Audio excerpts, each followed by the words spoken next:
millions de tonnes de déchets alimentaires consommables sont aujourd'hui détruits chaque année en France. Des lois ont été votées, d'autres sont en cours de discussion prochainement au Parlement.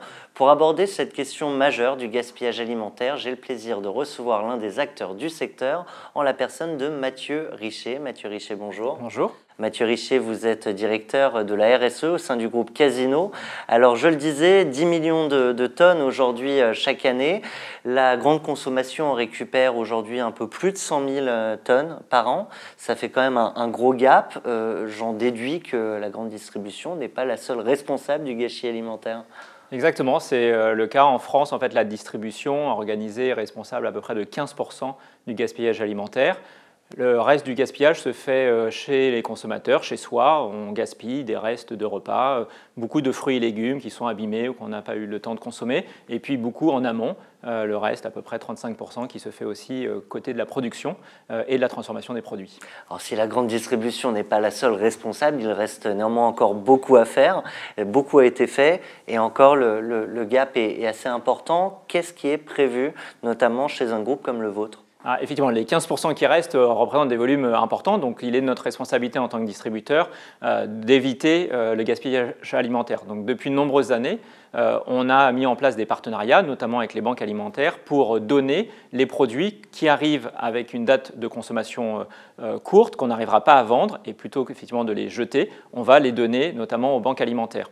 Donc c'est des partenariats qu'on a mis en place il y a plus d'une dizaine d'années maintenant. Et puis est arrivée en 2015 la loi de lutte contre le gaspillage alimentaire. Et nous avons donc renforcé l'ensemble de nos actions pour diminuer, réduire le gaspillage alimentaire. Concrètement, c'est quel type d'action ? Alors concrètement, à partir du moment où on parle de gaspillage alimentaire, notre objectif c'est d'éviter que des produits soient gaspillés. Donc on va essayer de mieux vendre. Donc notamment, on va développer un certain nombre d'opérations de produits à prix discount, à moins 20, moins 30, moins 40%, lorsque le produit arrive avec une date plus courte. Ensuite, on va travailler avec un certain nombre de startups qui vont nous aider justement à lutter contre le gaspillage alimentaire. C'est des startups comme Phoenix, Too Good To Go. Exactement. Donc par exemple, on travaille avec Franprix, avec Phoenix, qui nous aide à mieux optimiser la collecte des produits qu'on peut donner aux banques alimentaires, notamment parce qu'on a beaucoup de petits magasins en centre-ville et donc ils sont plus complexes à collecter. Donc là, Phoenix nous aide à mieux collecter et à mieux redistribuer la nourriture. Mais on a aussi des partenariats avec Too Good To Go, par exemple, qui sont des applications qui permettent d'aller en magasin, acheter en fin de journée des paniers de produits à prix discounté, ce qui va nous éviter effectivement de jeter ces produits qu'on n'aurait pas eu le temps de vendre dans nos magasins. On reviendra sur votre collaboration avec les startups. On parle sur WeDoBiz évidemment de startups, mais d'une manière plus globale de business. Globalement, un groupe comme le vôtre, comme tout groupe d'ailleurs, n'a pas intérêt à avoir des stocks qui se détruisent. C'est idiot économiquement. Exactement. Donc c'est pour ça qu'il faut comprendre que la lutte contre le gaspillage alimentaire, c'est inhérent à notre métier. Notre métier, c'est de vendre des produits. Donc on n'a pas intérêt à les gaspiller ni à les jeter. Après, la réalité fait que nos clients viennent certains jours acheter l'ensemble des produits qu'on avait mis dans nos magasins. Parfois, ça met un peu plus de temps, on n'écoule pas tout ce qui a été prévu. Et donc, il faut qu'on évite que ces produits finissent à la poubelle. Et donc, c'est là où on va essayer de mettre différents dispositifs en place. Principalement, d'abord, on essaie d'optimiser nos commandes pour faire en sorte d'avoir la juste quantité de produits par rapport à la demande de nos clients. Ensuite, comme on l'a dit tout à l'heure, de discounter un certain nombre de produits lorsque la date limite de consommation s'approche. Et si on n'arrive pas à les vendre avec des applications comme Too Good To Go aussi, on va effectivement les donner, dans ce cas-là, aux banques alimentaires qui vont venir les collecter régulièrement, tous les jours, toutes les semaines dans nos magasins pour les redistribuer à des personnes qui ont besoin de ces produits pour se nourrir. Si demain on arrive à cet objectif ambitieux de zéro gaspillage, ça veut dire quand même que tous ces acteurs, notamment vous évoquiez les banques alimentaires, vont devoir se réorganiser ? Alors effectivement, pour bien comprendre ce qui s'est passé, c'est qu'avec la loi de lutte contre le gaspillage alimentaire, il y a une obligation que tous les magasins de plus de 400 mètres carrés soient collectés. Donc ce qu'on a fait, c'est qu'on a été chercher tous les petits magasins qui n'étaient pas collectés pour le faire. Et donc on a augmenté le don aux banques alimentaires. Mais ensuite, à partir du moment où on parle de lutte contre le gaspillage alimentaire, on cherche au niveau de chaque magasin à réduire finalement le gaspillage et donc au final ça réduit le don. Et donc c'est ce qu'on commence à observer aujourd'hui dans des magasins.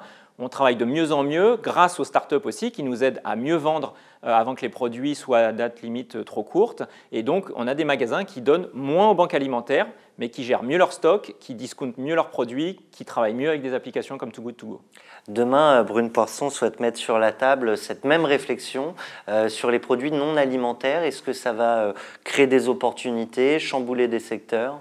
Alors sur les produits alimentaires, par exemple pour un site comme Cdiscount, qui est une filiale du groupe Casino, aucun produit non alimentaire n'est détruit ou jeté. Ils sont tous récupérés et ensuite ils sont remis à niveau s'il y a eu des problèmes techniques et ils sont ensuite revendus via des associations de solidarité ou donnés à des personnes qui en ont besoin.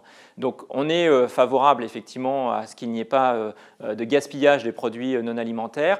Le projet de loi va aussi introduire surtout des nouvelles filières de recyclage, notamment par exemple pour le jouet et pour d'autres produits. Et on va ainsi pouvoir tous contribuer à lutter contre le gaspillage de produits alimentaires.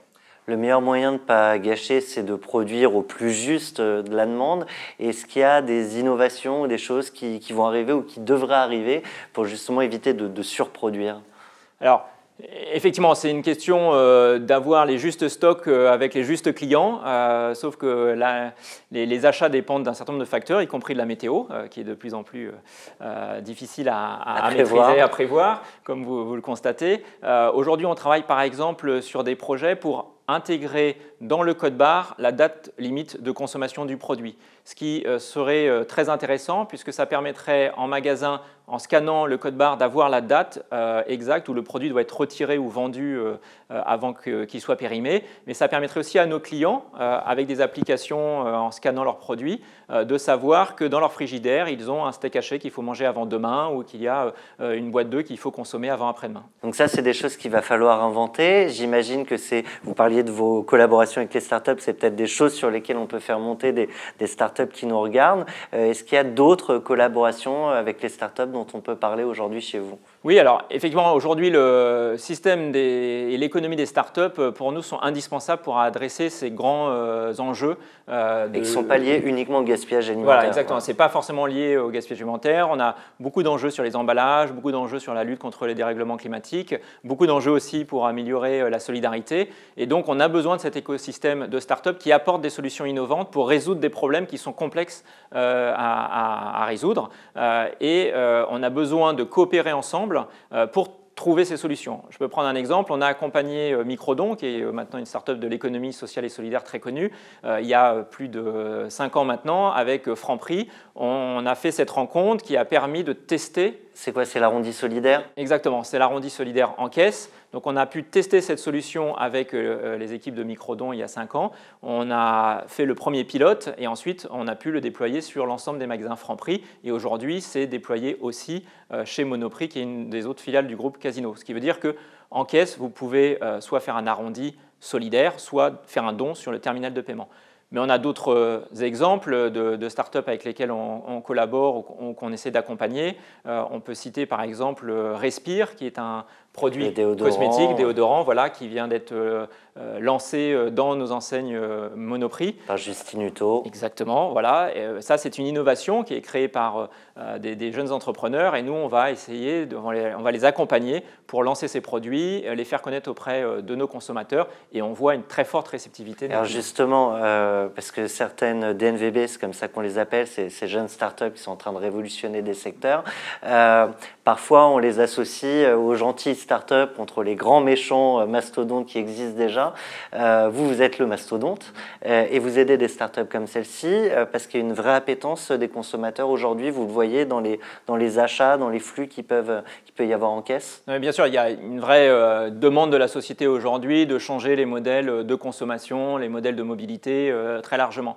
Pour résoudre ces grandes questions et changer de modèle, on ne peut pas le faire tout seul et on ne peut pas le faire dans l'opposition, même si parfois il faut avoir un peu d'opposition, ça peut être utile. On ne peut le faire qu'en coopérant, en essayant de définir ce qui est l'intérêt général ou l'intérêt général de nos consommateurs et des citoyens. Et donc on a besoin de collaborer et je pense que depuis maintenant 10 ans, les grands groupes comme les nôtres ont largement appris à collaborer et de l'autre côté, les startups ont aussi démontré qu'elles savaient le faire et ce qu'elles pouvaient apporter à des grands groupes pour nous aider à nous transformer et à adapter notre modèle à la fois aux exigences de la société mais aussi aux enjeux de lutte contre le changement climatique qui sont majeurs et qu'on essaye tous d'adresser aujourd'hui. Mais encore une fois, on ne pourra résoudre ces enjeux qu'en travaillant ensemble. Et bien voilà, le message est lancé. Travaillons ensemble. Merci à vous, Mathieu Richer, je le rappelle, directeur de la RSE au sein du groupe Casino. Quant à nous, on se retrouve toujours sur We Do Biz. Merci à tous.